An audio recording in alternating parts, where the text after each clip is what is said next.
घमंडी पत्नी। इस मनोरंजक कहानी की शुरुआत राकेश नाम के एक व्यक्ति से होती है जो रसोई घर में खाना पकाता है। तभी पत्नी पूछती है, तैयार हो गया खाना? कहता है, नहीं भाग्यवान, तुम्हें भूख लगी है? अरे नहीं नहीं, मुझे अपने नाखून साफ करने हैं। पर भाग्यवान, तुमने परसों ही तो नाखून साफ किए थे। अरे तो फिर से गंदे हो गए। इस घर में इतनी धूल मिट्टी है कि मेरे नाखून खराब हो जाते हैं। अब तुम खाना पका के पानी गर्म कर देना। ठीक है भाग्यवान, जैसा तुम कहो। तुमसे बहस करना मेरे बस की बात नहीं। दूसरी तरफ राजकुमारी सुगंधा अपने बिस्तर को ठीक करती है। उसी समय महाराज आते हैं। अरे बेटी, ये क्या कर रही हो? पिताजी, मैं बस अपना कमरा ठीक कर रही थी। पर ये तो दास दासियों का काम है। हाँ पिताजी, पर क्या हम अपना काम खुद नहीं कर सकते? और आप चिंता मत कीजिए, मैं शादी के बाद भी आपसे मिलने के लिए आती रहूँगी। पूरे नगर में राजकुमारी सुगंधा और राजकुमार दीपक के विवाह की चर्चा होती है और पूरे नगर को आमंत्रित किया जाता है।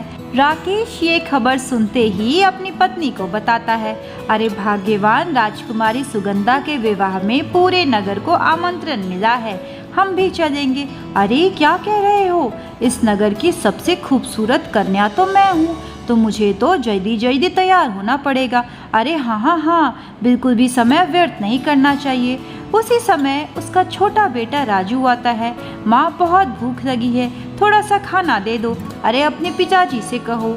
पर पिताजी तो आपके कपड़े धो रहे हैं, ये इतना भी कोई महान काम नहीं है। उसी समय उसके पिता आते हैं। ठीक है बेटा, मैं तुम्हें खाना देता हूँ, चलो मेरे साथ रसोई घर में।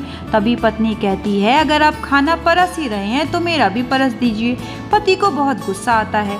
एक तो तुम घर का कोई काम नहीं करती, तो मैं घर का काम कैसे करूं?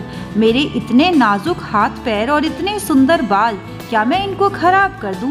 क्या मैं खाना बना के अपने सारे नाखूनों को व्यर्थ कर दूं? मुझसे नहीं होगा काम ये। मैंने तो आपको पहले ही कह दिया था, इस सब से मेरी सुंदरता पर फर्क पड़ेगा।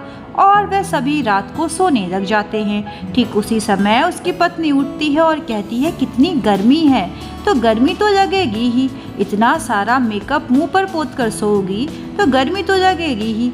अरे अपना भाषण बंद कीजिए और मुझे जल्दी से पास वाले कमरे से पंखा लाकर हवा कीजिए। बेचारा राकेश पूरी रात अपनी पत्नी को हवा करता रहता है और सुबह जब उसकी आँख खुलती है तो पत्नी कहती है, अरे आज तो मज़ा ही आ गया, आपने बहुत अच्छे से पंखा किया और मेरा मेकअप भी ख़राब नहीं हुआ।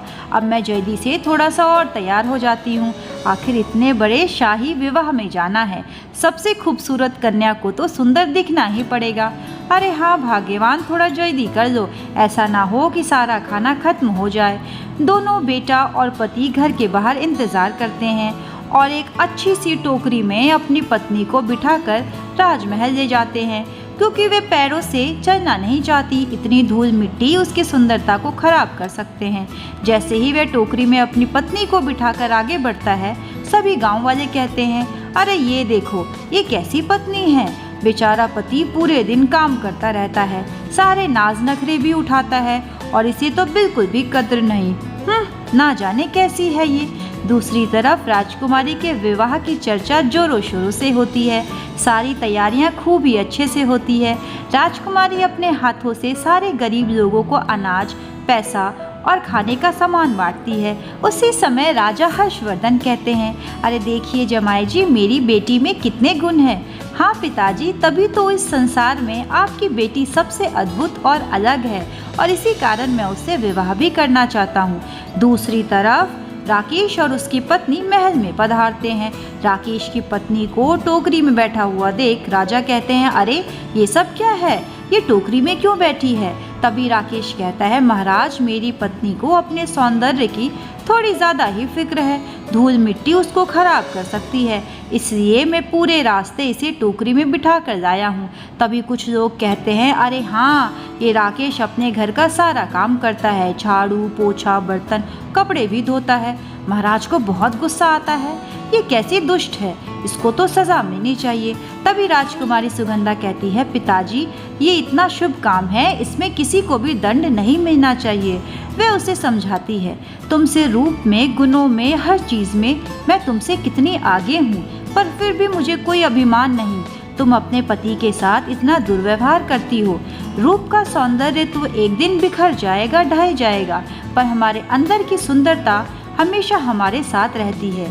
पत्नी को अपने सारे कर्मों पर बहुत पछतावा होता है कि मैंने अपने पति को बहुत परेशान किया है और अपने छोटे से बेटे को भी। अब मैं अपनी गलतियों को सुधारना चाहती हूँ और अपने पति से एक बार फिर से विवाह करना चाहती हूँ।